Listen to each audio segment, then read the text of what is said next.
Hello guys, তো আমি ঘুম থেকে উঠে গেছি। উঠে এখনও একটা কাজও করিনি, শুধু সকালে উঠে একটু চা করে খেয়েছি। খেয়ে দিয়ে একদম এখানে একদম আমাদের জানলার সামনে এত সুন্দর হাওয়া আসতেছে যে না বলে আর পারলাম না, এর জন্য একটু ভিডিও করে নিলাম।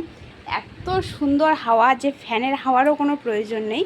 এর জন্য এখানেই আমি 2-3 ঘন্টা মতন বসেই ছিলাম, একটা কাজও করিনি।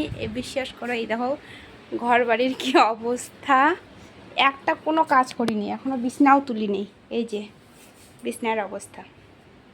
তো আমি এখন বিছনার কাজগুলো করব, আবার ঘর বাড়ির কাজ করব। তার মধ্যে দেখো আমার মেয়ে কি অত্যাচার লাগাইছে।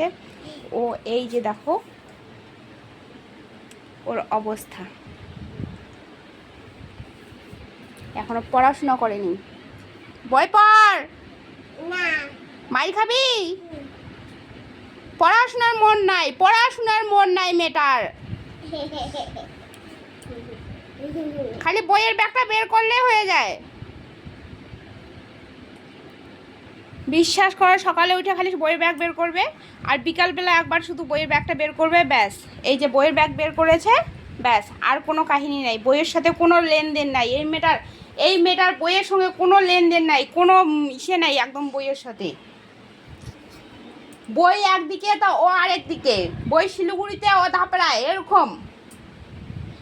এরকম সম্পর্ক বই আর আমার মেয়ের। তো গাইস দেখো আমার সেদিন মোবাইলটা পড়ে গেছে। আর কি বলবো আমার মেয়েকে তো বলার কোনো ভাষাই নেই। তো আমার মোবাইলটা দরজাটা লাগা দিয়ে আসি, ছাগল আসবে। সেদিন ছাগল এসে আমার ফুলের গাছের অবস্থায় দেখো, আমি দেখাচ্ছি সামনের থেকে। এই যে ছাগল না, বাছুর গরুর বাচ্চা এসে এই যে আমার ফুলের গাছের অবস্থা এরকম করে দিছে, ন্যাড়া করে দিছে, একদম গোটা গাছে ন্যাড়া। এগুলা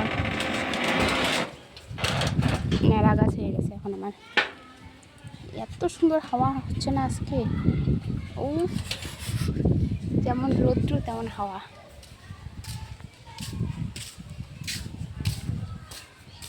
যাও, আমার মুখের দিকে কি তাকিয়ে থাকো। এই যে আমার মোবাইল ভেঙে এই যে ক্যামেরার সামনে এরকম হয়ে আছে, যখনই ক্যামেরাটা খুলি তখনই এরকম হয়ে থাকে। তো আর কি বলবো, তোমরা আমার ভিডিওটা দেখতে থাকো। আমি এখন কাজকর্মগুলো করব, আর কি করব, একটু মেয়ের সাথে ইসে করি। অনেকক্ষণ তো হাওয়া খাইলাম। আমার মেয়ে গু খাচ্ছে, গু। কি খাচ্ছিস এগুলো?